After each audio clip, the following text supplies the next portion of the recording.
Okay, good afternoon all.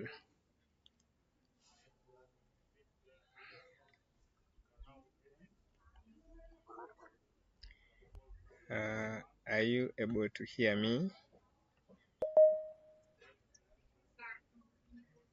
Thank you, that's good. So, my name is Maliga Kevin, and I'll be taking you through developer computer program. Before I start, uh, if there is anyone who has not joined the class and is your friend and you have the contact, please make sure that you contact that person to be able to join so that we don't miss out this important lesson. Now, I will share my screen so that we are able to move together so that we are able to get to understand exactly what we want to learn today.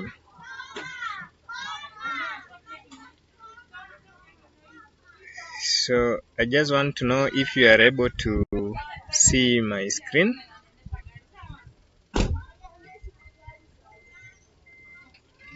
Are you able to view my screen?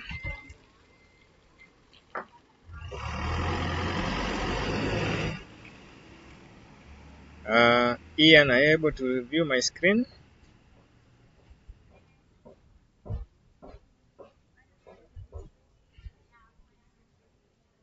Hello. Are you able to hear me? Are you seeing this screen? Are you seeing my slides? Okay, thank you. If you are seeing them, then that's okay. So today we'll be looking at develop computer program, and by the end of this lesson, you are expected to be able to understand what we mean by a program, programming, and also we are supposed to be able to understand the levels of programming languages. But before we get to programming, uh, I would just like you to be able to define to me what we mean by a computer. Anyone willing to help us define what we mean by a computer?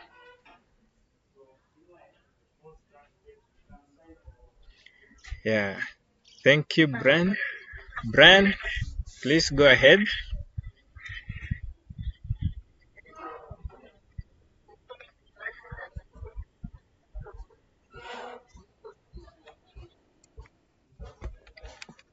Yeah. Thank you so much. Thank you so much.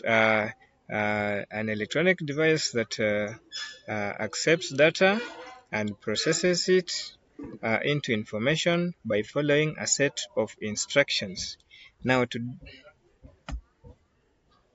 so thank you so much. Is an electronic device that is able to accept data as input, process it into information by following a given set of instructions.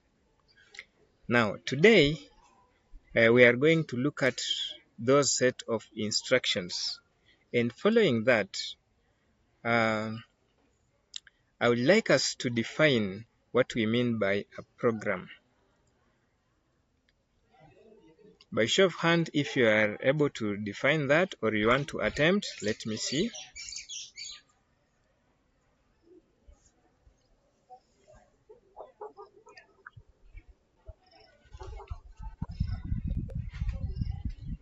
Thank you, Ian. Agnes also want to give his attempt. Agnes, please continue.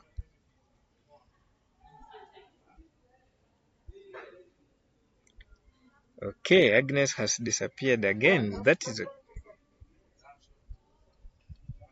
okay. Agnes, continue, please. Yes. Thank you so much for that response. Can you clap for Agnes using the symbols on our teams? Okay, thank you. So instructions written in a programming language that a computer follows to perform a specific task. That's what we mean by a program. So therefore, the computer follows it step by step in its duty of performing a given task. Thank you so much. Now, for us to be able to have that program, then it means it must be created and must follow a certain process. So we come to one terminology that is heavily used out there that we call programming. Now, anyone to define for us what we mean by programming? By show of hand, just raise your hand and then be able to, I'll be able to pick.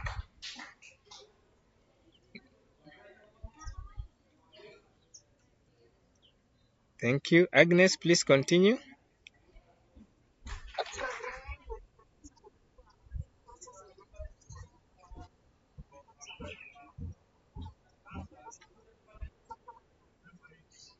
Thank you so much. Let's clap for Agnes once again. That it is now the process of writing the instructions that we give to computer. But there is something she has added, that we use a particular programming language. That means there are several and various programming languages out there that can be used to write computer programs. So what are the example of these programming languages that are out there?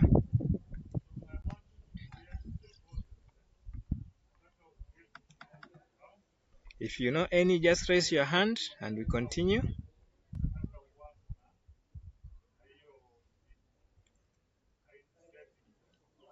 Okay. In the interest of time, our slide here displays examples of programming languages that we have. Remember that these are just examples. There are so many programming languages out there.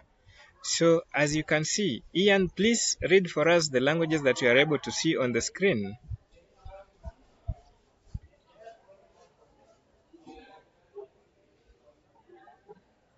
Yeah. Yes.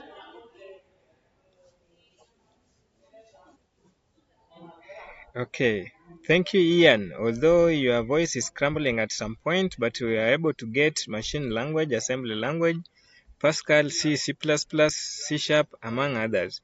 But as you look at this list, you'll find that as we continue, the first two are categorized differently from others. Now, that brings us to another concept, or rather learning outcome, that we are supposed to look at today. So we are going to look at levels of programming languages. And as indicated on this slide, that there are two levels, low level and high level. What do we mean by low level languages? The low level languages are languages that are so close to the hardware and they need no or less translation for them to be understood by the computer. And they include the machine language and assembly language. The machine language is the language that the machine understands, and it is in zeros and ones, or binary digits. The assembly language is so close to machine language, but it is in what we call the mnemonics. So we use mnemonics to write the assembly language. Although since the assembly language is not in zeros and ones, it will require a translator. And in that respect, we have a translator we call the assembler that is capable or able to translate the assembly language to machine readable form. Then besides the low-level programming languages, we come to high-level programming languages. And high-level programming languages, as indicated on my slide I display, is that they are English-like and very close to the human natural language, and therefore can easily be understood by the humans, even those who are not programmers.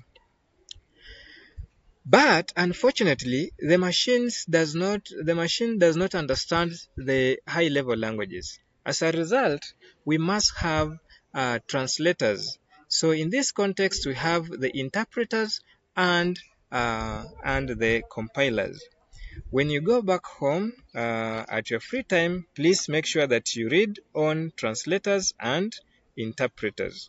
Example of high-level languages, as indicated, we have like Java, Pascal, Python.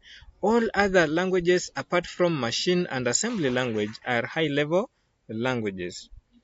So therefore, for today, we will stop there, but I would like you, before we come to the next class, you be able to look at the assignment I've displayed on the screen that will require you to look at the uh, concepts as used in high-level programming languages. That we will discuss that in our next class before we continue. Thank you so much and have a lovely evening.